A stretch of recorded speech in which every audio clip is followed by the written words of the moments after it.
Hello, welcome to your Absolute Phrase grammar video.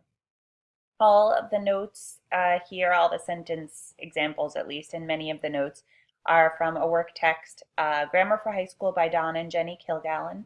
That's great because it uses examples from actual great literary texts. Absolute phrases. These are a phrase type, of course, hence the name phrase. They are a decorative, descriptive sentence part.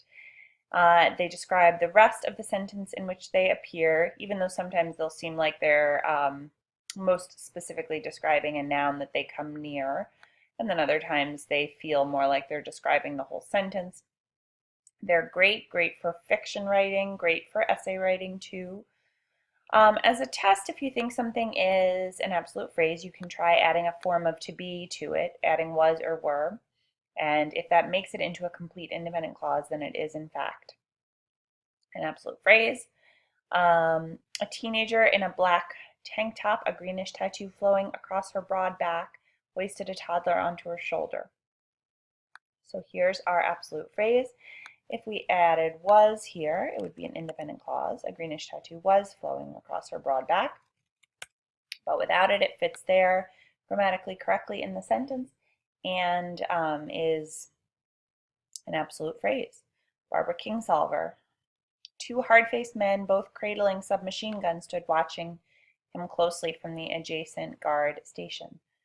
This one is also an absolute phrase, of course. If we put were in here, it would be an independent clause. Without it, it's an absolute phrase. So it passes that adding form of to be test. The formula for an absolute phrase formation when you're writing them or identifying them is that you'll have a noun. It could be just a pronoun, but most of the time it's going to be a noun or a pronoun and a noun, as we'll look at in a second. Then a participle. So you know about those from participial phrases.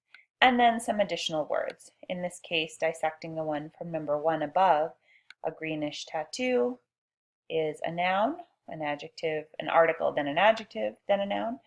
Participle form flowing, and then across her back. Prepositional phrase. The identifying opening pronoun can help to identify it. Very often they'll start with a possessive pronoun, my, his, her, its, or our, or their. Even if they don't have this, usually one could be inserted. So the pronoun there can either be stated and visible and explicit, or not stated, but you could sort of say it aloud to yourself and imagine it in there. It would work. So visible possessive pronoun, Mama was out of bed now, her long black skirt over her nightgown. So here we have the formula, noun, long black skirt, and then we have over her nightgown. Oh, good. So interestingly, this one doesn't have the participle form that I referenced up here. We could still put to be in here. Her long black skirt was over her nightgown. So the reason we don't have a participle form is because to be would just be the only main verb of that sentence. So there will be cases where you wouldn't have the participle in there as the second element, but very often, more often, you will have a participle verb form. So here, her is letting us know that the long black skirt belongs to Mama, and it helps us identify it as an absolute phrase. Here's an example of one with an invisible possessive pronoun. He was sitting on his cot, elbows on knees, looking down. So we could insert here his elbows on his knees, but John Knowles decided to leave that out, a style choice. And again, like the previous one, this one doesn't have the participle form, but we could put in his elbows or elbows were on knees to make it, to do the almost a complete sentence check. Sentences can have just one absolute phrase or they could have a couple. She burst into great sobs, her whole body shaking, tears streaming down her face. 2 in a row at the end there. All right, so let's get to some identification practice. You should pause here, read through these, and select where you think you see participial phrases, bearing in mind that participial phrases, I'm not sure if I just said absolute or participial phrases, you're looking for absolute phrases, bearing in mind that participial phrases are very close to absolute phrases. They just don't have that opening noun part. So this one above here, her whole body shaking, she cried. We'll adapt it into a little bit of a sentence of our own. This is an absolute phrase. Great. This, shaking, she cried. This is a participial phrase. If it doesn't have that noun beginning, that subject beginning, that is what makes it so close to a complete sentence, it's not an absolute phrase. So this one, or if you had more words, shaking in the night and screaming for her cat, she cried. Two participial phrases, still no noun in place before, making them absolute phrases. So this one participial, very close though. This one absolute. All right, so when you are ready, pause here and see where you believe absolute phrases to be in the following sentences. And then once you're done, unpause and I'll tell you the answers. Pause. And welcome back. All right, number one, hated by the Federalists, suspected by the Republicans, John Quincy Adams returned to private life.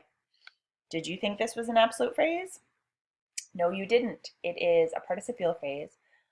So you were not seduced by it. It lacks that subject at the beginning. So it is not an absolute phrase. So I'll unhighlight it. Participial. Number two, the dragon came crashing and blundering out of the underbrush, its scales glowing a greenish copper color, its soot-caked nostrils venting smoke. These are both absolute phrases, two in a row, beautiful ones. They've got the visible possessive pronoun its and its. They have the participle form there, glowing and venting. They've got some more words. They're fabulous. Yes, two absolutes.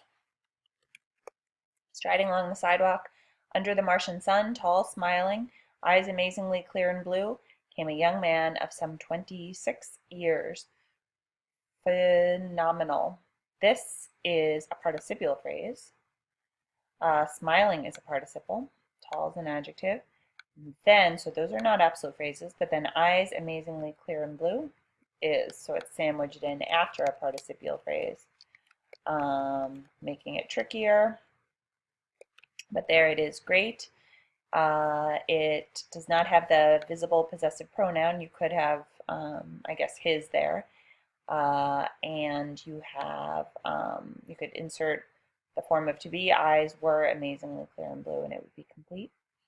To Richardson, whose nerves were tingling and twitching like live wires, and whose heart jolted inside him, this pause was a long terror. These are both adjective clauses, also called relative clauses. No absolute phrase there. Gerard, his elbows spread wide on the arms of the chair, stretched his legs further under the table and looked at the fire. This is one. Yep, yep. It's got the visible possessive pronoun. It's got what could be a place for to be. His elbows were spread wide on the arms of the chair. In the stable buck's room, a small electric globe threw a meager yellow light. Nope, nothing of the sort. 7, I saw the mouse vanish in the general direction of my apartment house, his little body quivering with fear in the great open sun on the blazing concrete. Yes, this is an absolute phrase. It's got the visible pronoun. It's got the subject, little body, and then it has a participial form. And if we put was here, his little body was quivering with fear, it would be a complete sentence. Great. All right, so some writing practice. You should do the same here and pause and add an absolute phrase to each of these sentences. You can put it in various places in the sentence. So pause here and try writing to add an absolute phrase to each of these. And then welcome back. Down here in the notes are examples from real writers. Each of those sentences was taken from a real literary text.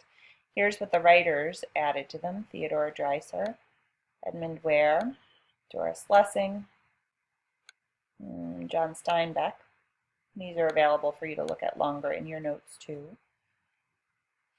And then some homework practice for you to cement your understanding of absolute phrases. Write 5 sentences containing absolute phrases. Use the absolute phrase in a different place in different sentences, maybe not every time, but don't only put them right at the beginning or right at the end. And vary the style of the absolute phrase, whether you use a visible pronoun or not, whether and what kinds of participles you use, and what words come at the end. Great, that's participles.